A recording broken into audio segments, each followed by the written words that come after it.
You ready, Alex? Yes. Okay.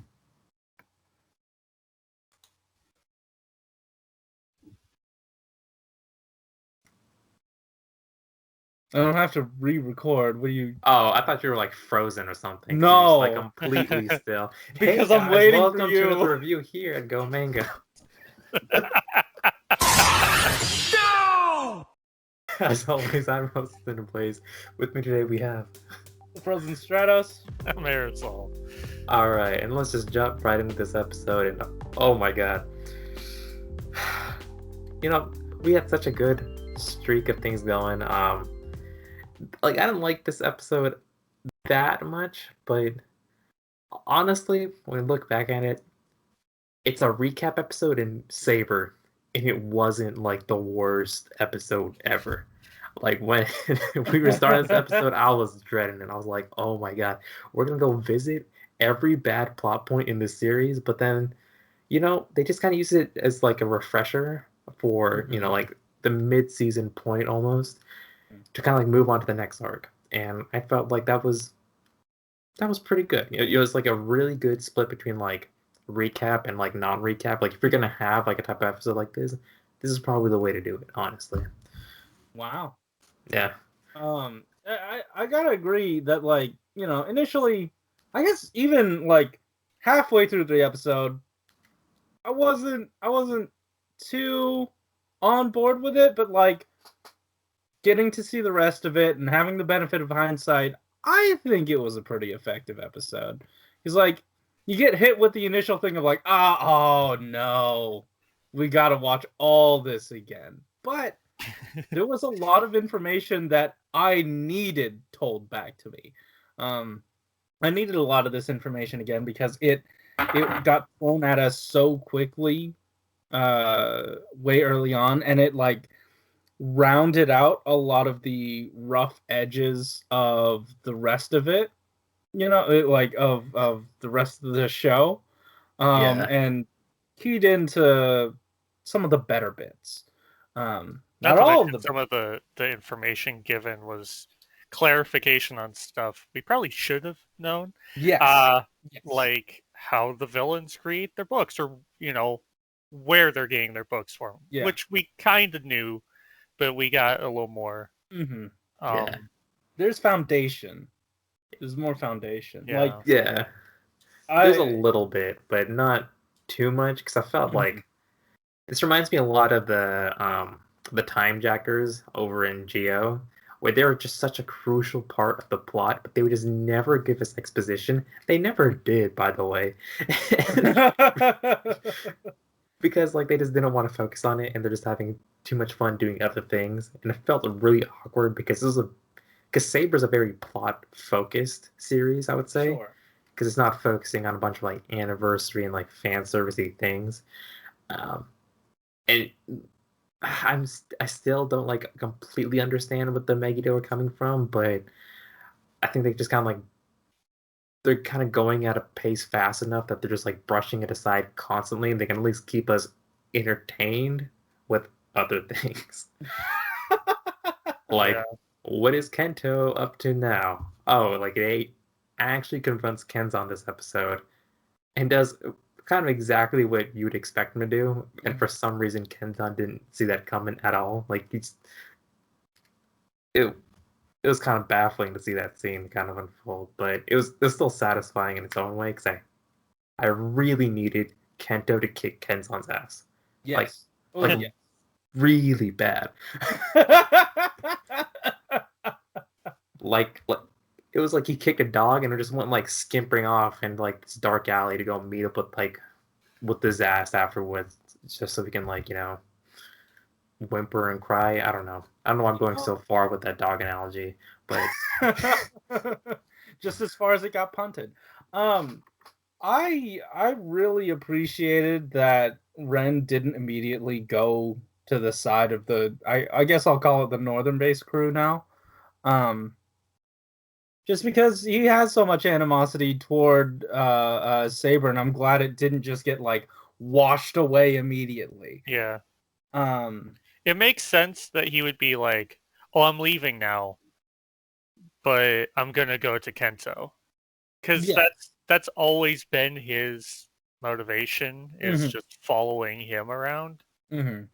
So yeah, he doesn't seem like he has as strong an attachment to everyone else. I agree. So, because I feel like certain shows would be like, okay, well, he left the bad guys, now he just joins the good guys. This is where I will put my figure in the display now. But, having him go off on his own makes way more sense. Same with Blade still. Well, does it make sense? I don't know. Like we did not move his character at all. And I'm kind of okay with that. They didn't screw it up. You know what I mean? Like we're just kept in stasis for him for a little bit. I'm fine with it. Just don't ruin it.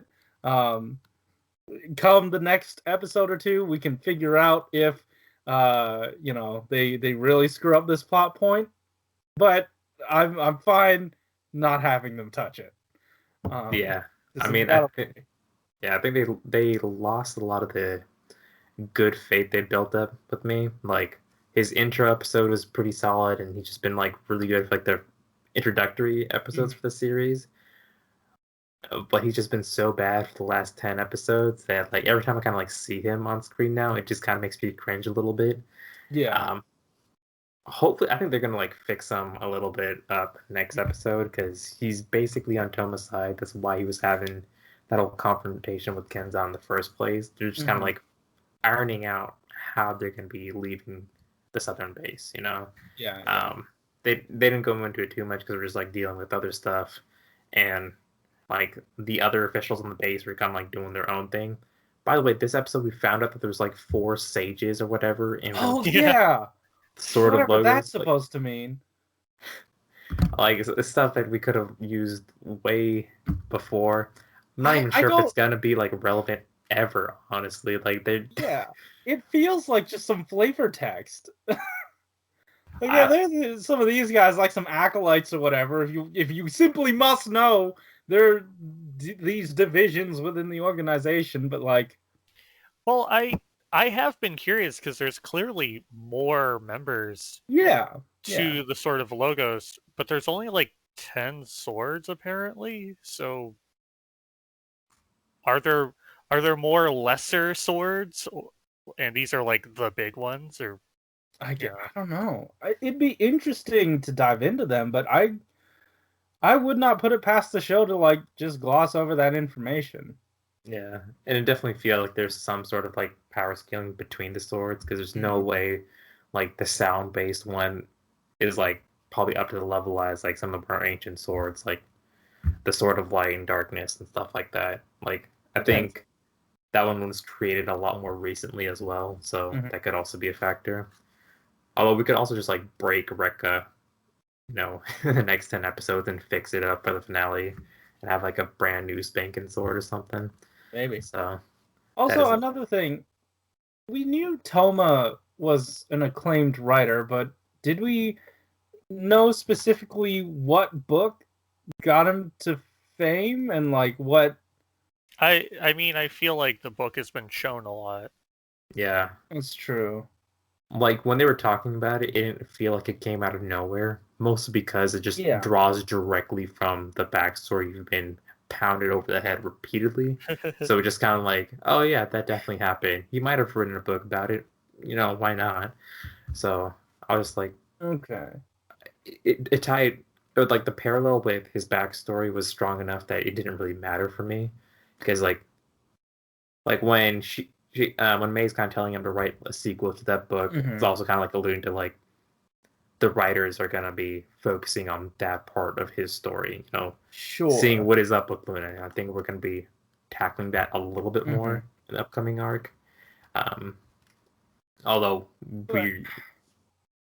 I feel like, I don't know, because that book basically parallels his life, right? Yeah. But then he also wanted to write a story about him and his friends, right? Yeah. And that's basically the same thing as his sequel to it. Yeah. So is it reaffirming that he's doing this again, or is it like, hey, no, I have the perfect idea for a new book that's unlike that one, but slightly the same, Well, but not really the same? I mean, it makes sense because I get that as an artist, but yeah. I don't know. I feel like the book about his friends is still going to be the sequel for that book. Okay. Because it's basically an autobiography. But then it's like, I don't know, does it potentially take the wind out of that affirmation before? Because he keeps saying, "Oh yeah, I'll write a thing. I'll do it. Don't worry, I'll make it. I'm definitely writing this. I have a whole manuscript or whatever, transcript, whatever you call it." I don't know. I don't think they're gonna delve into it too much. They won't. Yeah, like it's fine. It's totally fine. But it seems like such a foundational part of him as a character. We just only deal with the sort of logo stuff. Yeah. They never really delve too much into that aspect of Thomas' character. Like, obviously, it has like a lot of weight because it just kind of like establishes where he is in life, like in general. But people are killing each other with swords and they're sealing off portions of the world. Like, the priorities kind of change because the plot's too fast for them to kind of like actually dwell on something like that. Like, they couldn't even have an episode where Blaze is just eating eclairs, out in the city and just experiencing normal human things. Like, they just didn't have time for that. So yeah, I kind of see it in that regard. Let's see what else happened this episode. Do you guys have anything? It was a Sakamoto episode. Kind of. Yeah. The action side was a Sakamoto episode. I don't know about the rest of it. Might have been a different, unit. Yeah, I mean, Kenzan's fight scenes are almost like always decent. It just sucks that the character is as infuriating as he is. Yeah. At times. Sometimes we notice when, oh yeah, that character does flips a lot. And it's like their thing, and it's getting kind of annoying. But in this one, when Kenzan was flipping around even before he transformed, that was pretty cool. Those are some like elaborate dodges. Yeah. So I appreciated that. They weren't like really dumb flips like Lupin X. Yes. Like, they were there for a reason. Guys, look. Let's see. Disaster also showed up a little bit more this episode, so we're probably gonna see a little bit more of him. Like, they also reaffirmed that I can't. The name of the new Disaster escapes me. The white one, that name looks like chlamydia but isn't, but is kind of chlamydia. That one. I wonder how those two are gonna be interacting in the nearby future. I heard some theories that people are thinking that the white one is just going to be betraying the the Megiddo, but I don't know. Like, there's just like so little like tangible with both of those characters that they can just go off like anywhere. All I can see is like maybe Disaster just kind of like corrupting Kenzan because he's just very easy to manipulate. Sure, I could see that. Yeah. I don't know. That was basically it. Do you guys have any other thoughts before we jump into comments? No, not really. This was really boring. I did not like this episode. This was and probably the thing that just clicked my brain off was when the Megiddo went, "Oh yeah, our friend died. Yeah, it's not important." That one in particular made so much sense, though. They hated his guts from episode 1. Well, yeah, he keeps stroking all their books. Like, you could tell from episode 1, Storius was like scheming. He's like, I'm gonna find a way to kill this fucker. And that was probably the whole reason for the first half of Saber is to power up Saber enough to actually kill him. And now we can actually go forward with the real plan.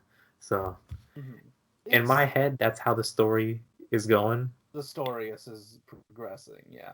Yes. Yes. All right. Oh, okay, go ahead.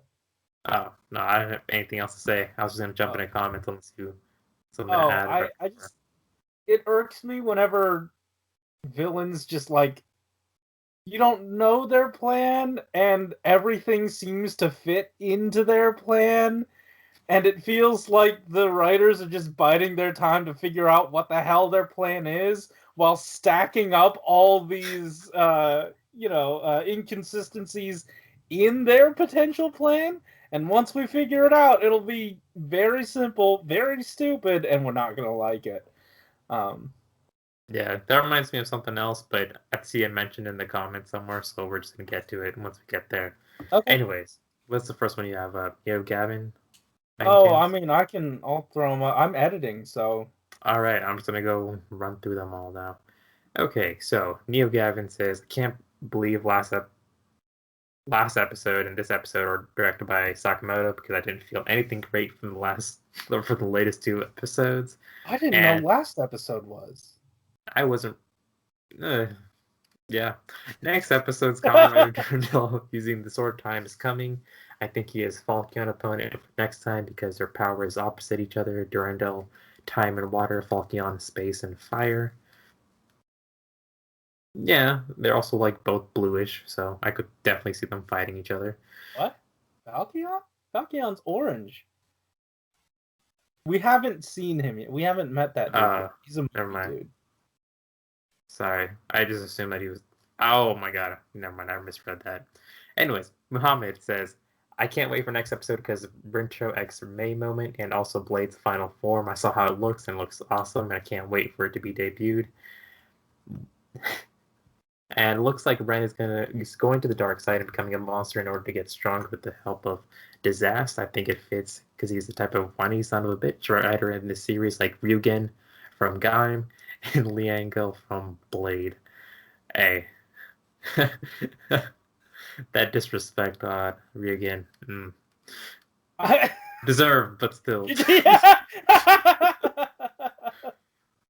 Oh man. I'm not too big a fan of like the final form coming in to try to salvage a character, because the last time I saw that happening was with Xade, and I just really hated how like they shoehorned that final form for like no reason. So, oh my god, I forgot his Brave. Oh, okay. Yeah, it just. Like, I get you're the secondary writer, you're supposed to have one, but if you don't deserve it, you don't deserve it, in my mind. Alright, you can make me. My mouth is really dry, so I'm just gonna be like fumbling over every word possible. Yuki Miyazaki says, "What a weird episode, man. First of all, I don't really mind the recap for some reason. Maybe because of the needed clarity on the whole Saber story, but this whole Master Logos restoring the Tome storyline, I just don't really care, man. And of course, another writer to the series will make the story better. Probably not." Oh yeah, we forgot to mention that Master Logos just spent the entire episode evil laughing. Yeah. The most boring evil they could possibly do. That is him. He's so weird and creepy. Like, come on, dude. Like, I have so much, like, I wanted to like this character so much because he played one of my favorite Shinkengers, but you're done, dude. He is dropping goodwill really quickly. Yeah, this show excels at doing stuff like that. Remember when Kento was one of my favorite characters? Man, did that that wasn't pleasant. Rajik Rasul says, "Yep, Ren was being too whiny and sucking the joy out of this episode. I honestly thought his part was one of the better parts of this episode." His fall is intriguing to me. That's another reason why I'm glad he didn't join the other side, to like immediately turn him good, he has a chance of like falling further. I like it. Yeah. And Tree Cop says, I always dislike Ren as a character, and he is so childish. Yeah. At least for this guy, he looks like a child, so it makes a lot more sense. I hate it when they like act super childish, and they're just like grown-ass men. Like, Jin, grow the fuck up. But then, you know, they go and tell him, like, oh, he is an actual child, so we have to treat him as such. So that was fine. I forgot what I was gonna say. So I think I'm good on that point. You know what? Kenzan kind of reminds me of Gaze, just because they have like the little monkey man same suit. hair. Yeah. Oh. Yeah. Yeah. Anyways, that's it for our comments. That's it for your thoughts. Make sure to like, comment if you want to comment on this video. We usually don't read them anyways. But anyways, you can do all that. Check our description down below. We have some resources so you don't be extra racist or hate other people. That's it from us. Keep it juicy. Bye. I like the idea that you could click the link and immediately expunge any sort of racism. Well, I like how he stated extra racist. Oh yeah, you can still be regular. Like, you're already racist. We already know that.